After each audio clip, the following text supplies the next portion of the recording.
Vi er gruppe 1, og vi har i denne her uge valgt at tale om spørgsmål 4, som handler om karaktertabeller og hvordan man kan anvende dem til beregning af forskellige integraler, f.eks. overlapsintegraler eller overgangsdipolmomenter. Og på det her slide, så kan man se en karaktertabel, eller i hvert fald en form for karaktertabel, hvor vi har taget et eksempel for en CI-gruppe. Det kunne for eksempel være dihydrogen, vi prøver at beskrive. Og så ved vores første store del, så har vi brugt et sæt af basisfunktioner, som svarer til 2 s-orbitaler. Og der kan vi se, at vi får 2x2 matricer til at beskrive, hvordan vores funktioner opfører sig under henholdsvis identitetsoperationen, og hvis vi har et inversionscenter, så bruger den symmetrioperation. Vi kan så være interesseret i at omskrive de her matricer, eller dekomponere dem til 1x1 matricer, sådan så vi får det, vi kalder for irreducible repræsentationer. Og det kan man gøre ved hjælp af en similaritetstransformation. Og her har vi lavet en lineær kombination af de her 2 s-orbitaler, sådan så vi får sigma g og sigma u, som svarer til enten SA plus SB eller SA minus SB, som også er skrevet op i skemaet.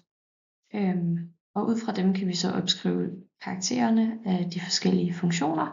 Og vi kan se, at D1 har de to egenværdier plus 1 for begge symmetrioperationer.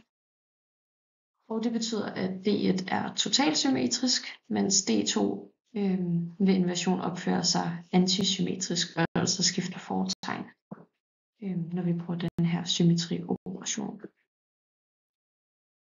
Og man kan som sagt bruge de her karaktertabeller til en del forskellige ting. Det er særlig relevant at kigge på for eksempel nulintegralreglen, som siger, at hvis det totale integrale i skal være eller skal kunne være forskelligt fra 0, så skal det være totalt symmetrisk, det samlede integrale. Her har vi så F1 og F2, men man kunne lige så godt have for eksempel, som man ser nedenunder, et overgangsdipolmoment, hvor vi også har overgangsdipolmoment-operatoren, som virker på vores final tilstand, som her hedder 2. Og i karaktertabellen nedenfor kan man så se for C2V de forskellige symmetrioperatorer, der hører til den gruppe. Og nederst så har vi ganget B1 og A2 sammen. Så det vil svare til, at hvis vi for eksempel har en overgang, hvor vi starter i tilstand B1 og slutter i tilstand A2, for at det her samlede integral så skal kunne være forskellig fra 0, sådan så der kan være en vis sandsynlighed for, at overgangen sker, når vi har det, vi kalder for en tilladt overgang, så vil det kræve, at det samlede integral er totalsymmetrisk. For at det skal være det, så skal vi gange med B2, eller sagt med andre ord, så skal vores overgangsdipolmoment-operator transformere som B2 og altså være polariseret i y-retningen. Fordi B2 og så er ganget med B1 og A2, det vil samlet set svare til A1, som er totalsymmetrisk, og så vil vores samlede integral kunne være forskellig fra 0.